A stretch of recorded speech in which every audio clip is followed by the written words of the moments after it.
सिर्फ 200 था, इधर 500 देने वाले भी बैठे हैं। तो मिल रहा है ना, लोगों को मिल रहा है, जिन्होंने टॉप किया उनको 1500 मिल रहा है। हाँ, ये नाइंसाफी है। जिन्होंने फेल किया उनको फाइन देना चाहिए।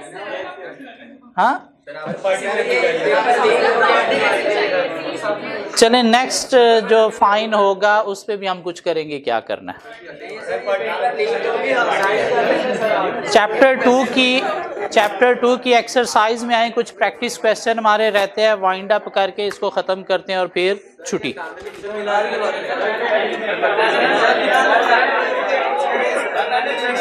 चैप्टर 2 के प्रैक्टिस क्वेश्चन देखें, आपकी आंखें खुल जाएंगी।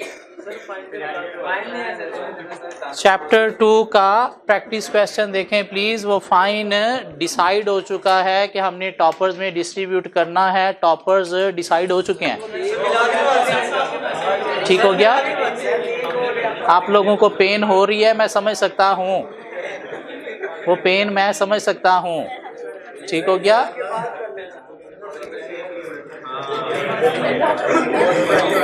जी अगर हम आए ऑन पेज 47, पेज 47 पे हमें चैप्टर 2 से रिलेटेड कुछ क्वेश्चंस मिलेंगे। ये क्वेश्चन आप लोग खुद से कर लोगे श्योर? क्वेश्चन नंबर 11 का मुझे आंसर दे दें। क्या है क्वेश्चन नंबर 9 का मुझे आंसर दे दें। क्या है क्वेश्चन नंबर 1, 2 का मुझे आंसर दे दें। क्या है 1, 2 सॉरी क्वेश्चन 7, 8, 9, क्वेश्चन 11 इनके मुझे आंसर दे दें। हम बंद कर देते हैं, नेक्स्ट चैप्टर पे चले जाते हैं। कवर कराऊं मैं? Question number 7, question number 7। The company's macro environment consists of the large societal forces that affect the factors in the micro environment. दो एनवायरमेंट हमने डिस्कस किए, एक मैक्रो एनवायरमेंट और micro environment. Macro environment country environment जिसको analyse किया जाएगा through pastel factors, और micro environment industry environment जिसको एनालाइज किया जाएगा थ्रू पोर्टर 5 फोर्सेस।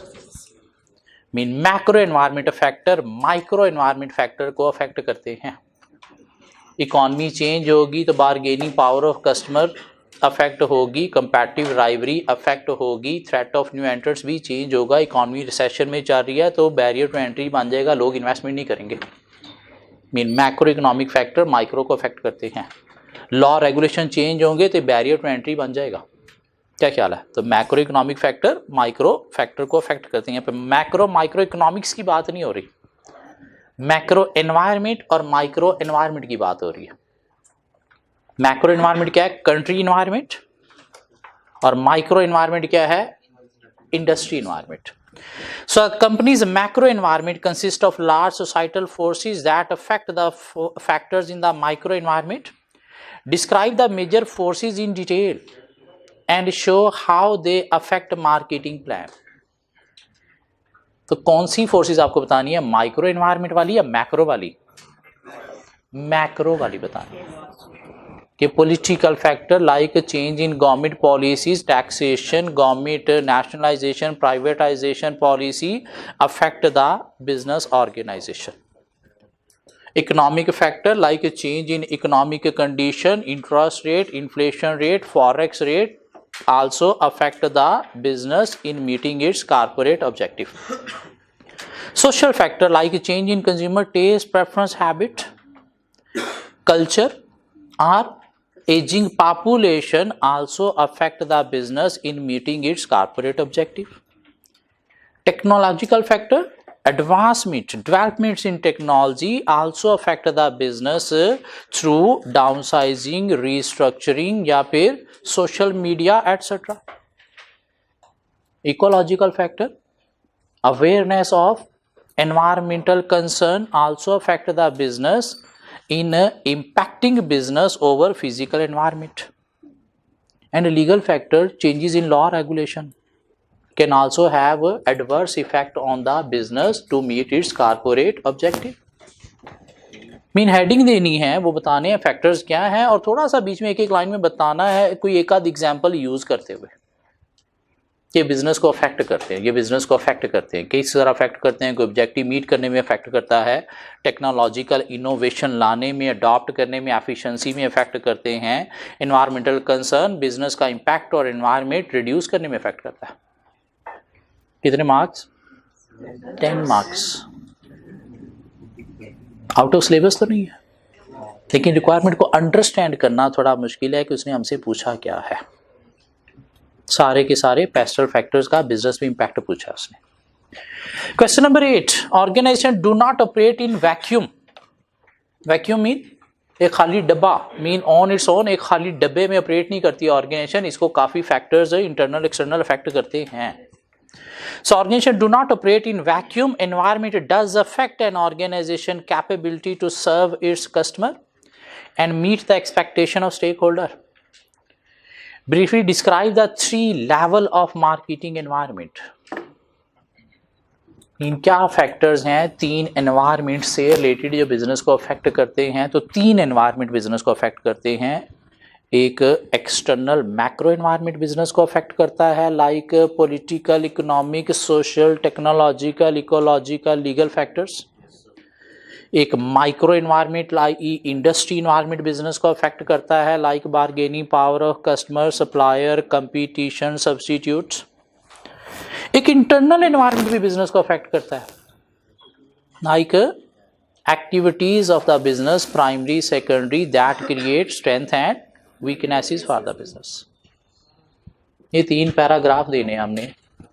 कितने मार्क्स हैं? 6 मार्क्स। तो 2 तो हमें पता है, तीसरा एनवायरनमेंट यहाँ पे क्या आ गया? इंटरनल एनवायरनमेंट, एक्टिविटीज जो क्या क्रिएट करते हैं? स्ट्रेंथ और weaknesses for the business.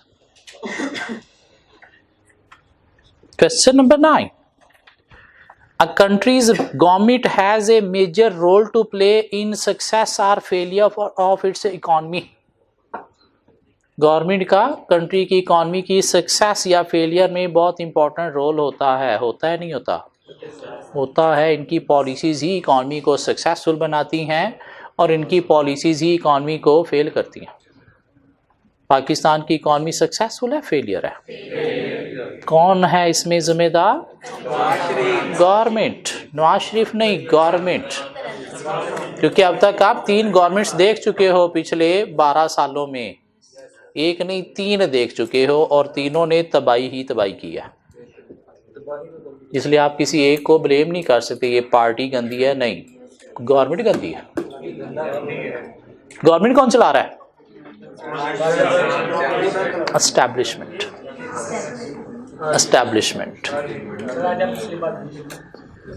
So a country's government has a major role to play in the success or failure of its economy. A number of factors influence country's balance of trade.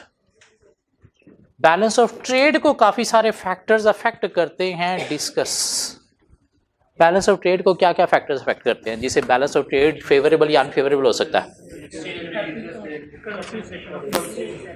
Exchange rate affect करता है। Exchange rate से आपकी export import ultimately fluctuate होती है, तो balance of payment exchange rate से affect होता है। In fact balance of payment he exchange rate को भी इन्फ्लुएंस करता है। लेकिन अगर एक्सचेंज रेट चेंज होगा तो उसे बैलेंस ऑफ पेमेंट भी नेक्स्ट ईयर का आपका अफेक्ट होगा। इन्फ्लेशन हो सकता है जिससे आपकी एक्सपोर्ट जो है वो कॉस्टली होने से लोअर हो जाती है, बैलेंस ऑफ पेमेंट अनफेवरेबल होता है। टैक्सेशन हो सकता है कि अगर आप इंपोर्ट पे टैक्स लगा रहे हो टैरिफ, तो उससे बैलेंस ऑफ पेमेंट फेवरेबल हो जाएगा। एक्सपोर्ट वाली गुड्स पे प्रोडक्शन पे टैक्स लगा रहे हो तो बैलेंस ऑफ पेमेंट अनफेवरेबल हो जाएगा। इसके अलावा गवर्नमेंट पॉलिसीज, इकोनॉमिक पॉलिसीज भी आप कह सकते हो। गवर्नमेंट एक्सपेंडिचर, अगर गवर्नमेंट ज्यादा लगा रही तो प्रोडक्शन ज्यादा होगी, जिससे बैलेंस ऑफ पेमेंट फेवरेबल की तरफ आ सकता है। क्यों? प्रोडक्शन लोकल ज्यादा होगी। और इंटरेस्ट रेट क्या जा सकता है? इंटरेस्ट रेट अगर आप इंक्रीज करोगे तो उससे क्या होगा? इन्वेस्टर डिस्करेज, लोकल प्रोडक्शन नहीं, एक्सपोर्ट कम।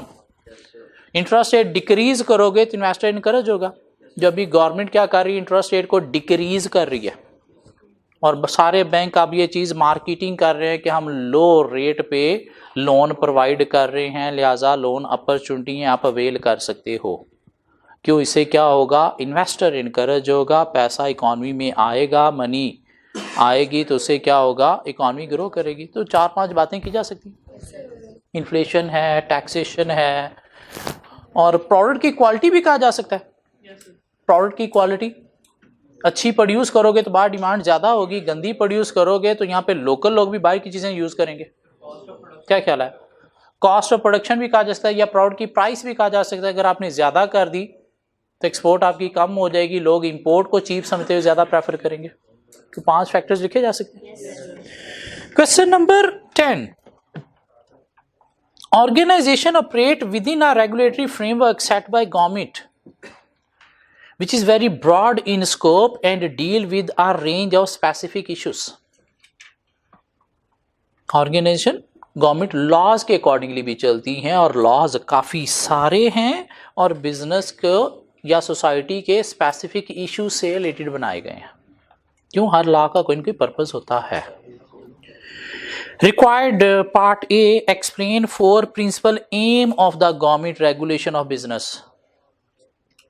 गवर्नमेंट बिजनेस को रेगुलेट करने के लिए क्या एम रखती है?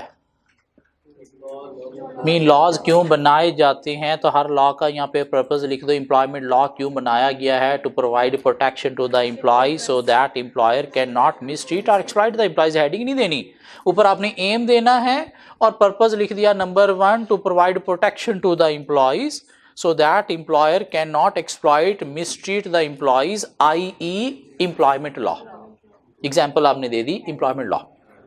To provide protection to individual data so that no one can hold, use, process individual data without his permission, i.e. Data protection law. To provide safe work place to employees where they are not expose to any danger और risk to their health, i.e. Health and safety.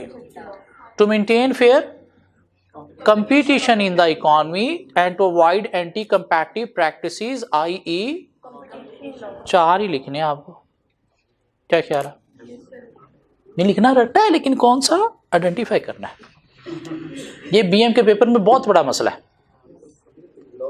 कि student question को understand नहीं कर पाते कि हमें यहाँ पे लिखना क्या है, पॉइंट हमने उठाने कहाँ से हैं।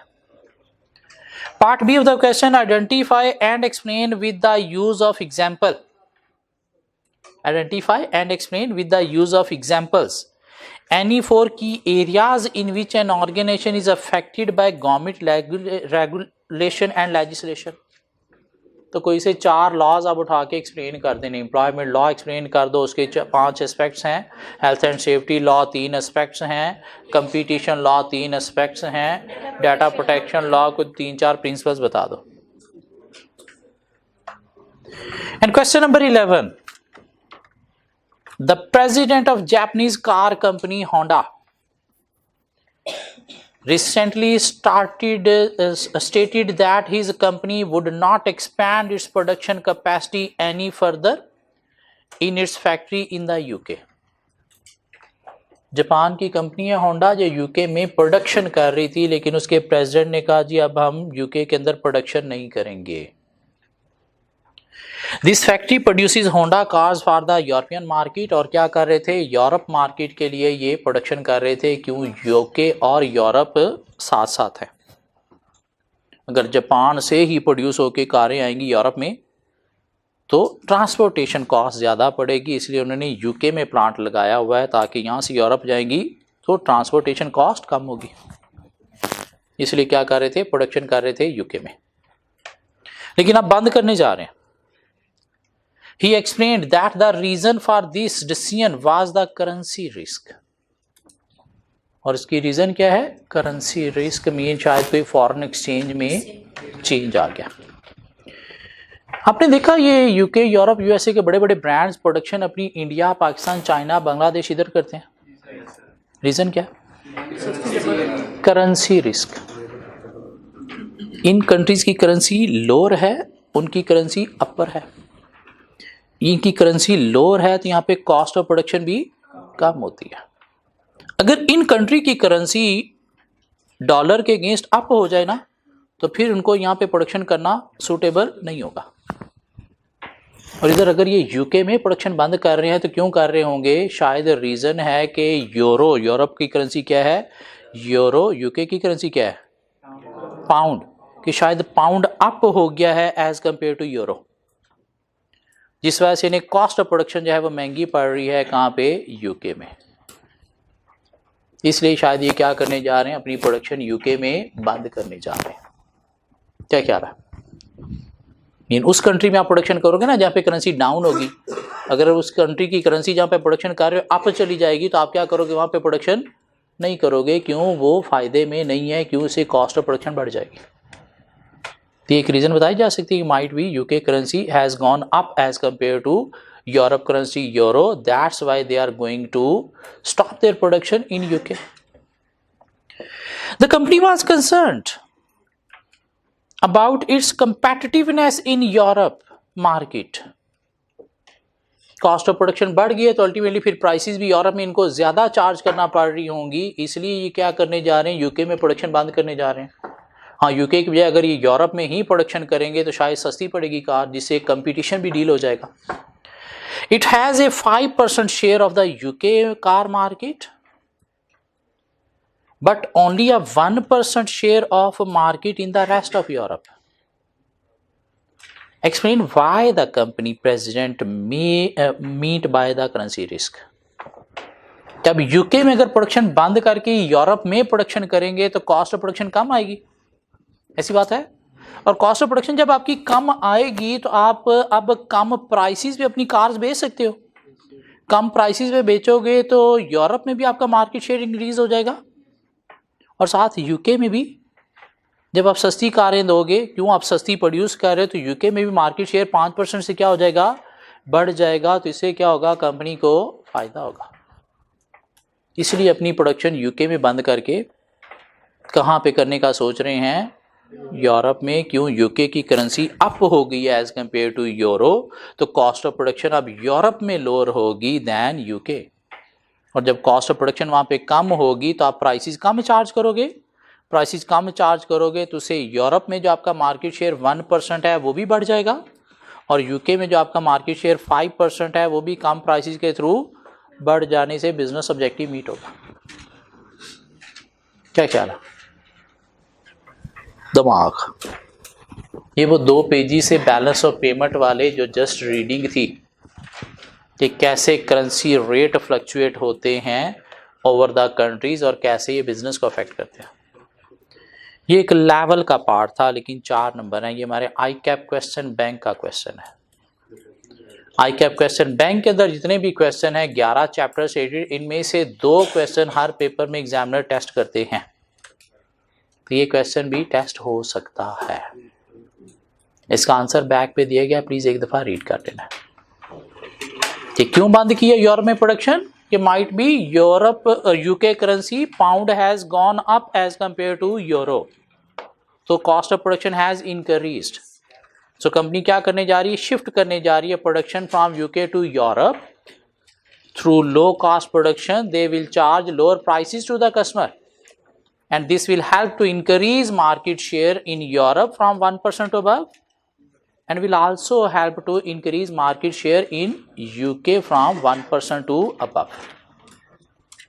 4 number. Question number 12. Explain how a manufacturer of computer game might be affected by a 0.5% rise in interest rate by the central bank. ये तो हमने शायद एक्सरसाइज में क्वेश्चन कवर भी किया है कि अगर इंटरेस्ट रेट इंक्रीज हो गया तो इससे एक बिजनेस के ऊपर क्या इम्पैक्ट पड़ेगा। तो बिजनेस क्या करेगा? अगर कोई बोरिंग पे प्रोजेक्ट चल रहे थे तो अब उनको स्टॉप कर देगा, ये डिले कर देगा। अगर बिजनेस एक्सपेंशन के कोई चांसेस है तो उनको भी फॉर द टाइम भी क्या करेगा? डिले कर देगा। इंटरेस्ट रेट इंक्रीज हुआ है तो इससे कंजम्पशन कम होगी, तो इससे बिजनेस की सेल अफेक्ट होगी। तो बिजनेस क्या करेगा? कोई कॉस्ट कटिंग लाइक कोई स्टाफ रिडंडेंसी को भी फोकस करेगा। क्या ख्याल है? क्वेश्चन नंबर 12 या 13? 13 कर ले। Explain why monopoly control over a market might be undesirable. Monopoly क्यों अनडिजायरेबल है? बुक के अंदर हमने पढ़ा कि पब्लिक को एक्सप्लॉइट करते हैं बाय चार्जिंग हायर प्राइसेस या controlling supply. to increase prices and suggest there are 3 ways in which the government might act against monopolies.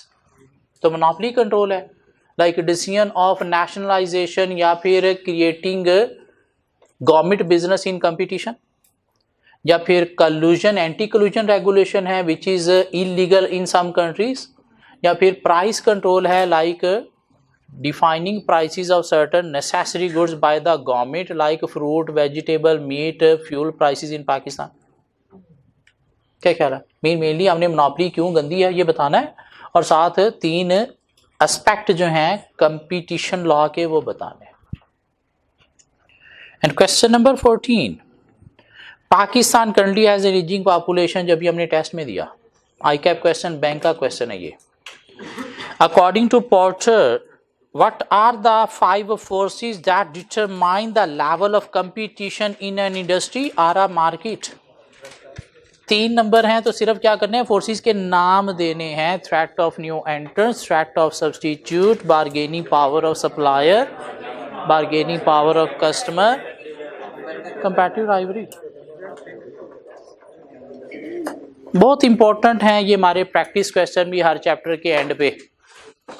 क्यों? इन प्रैक्टिस क्वेश्चन से एग्जामिनर हर पेपर के अंदर कोई 2 क्वेश्चन उठाते आ रहे हैं, इसलिए प्लीज इनको मिस नहीं करना. इनमें से 2 क्वेश्चन आपने अटेम्प्ट करने हैं, जाके 2 क्वेश्चन आपने अटेम्प्ट करने हैं. क्वेश्चन नंबर 11 आपने जाके अटेम्प्ट करना है हाथ से. एक क्वेश्चन नंबर 8 आपने अटेम्प्ट करना है. क्वेश्चन 8 और 11 आपने अटेम्प्ट करना है और मैं उम्मीद करता हूं नेक्स्ट टाइम जब आप मिलेंगे, आई होप हम सब लोग मिलेंगे, क्या ख्याल है, ये अटेम्प्टेड फॉर्म में साथ आएंगे. सो सीए में कोई एक आध पेपर फेल हो जाना कोई बड़ी बात नहीं है. एक आध पेपर फेल हो जाना कोई मसला नहीं है. मैंने खुद 2 पेपर एक दफ़ा फेल किए हुए हैं, ठीक है, हो जाता है, कोई मसला नहीं है. लेकिन एक पेपर एक दफ़ा फेल होना बैड लक होता है, दूसरी दफ़ा फेल होना बेवकूफ़ी होती है. और काफ़ी सारे स्टूडेंट जब रिज़ल्ट अच्छा नहीं आता तो उसके बाद सुसाइड कर लेते हैं.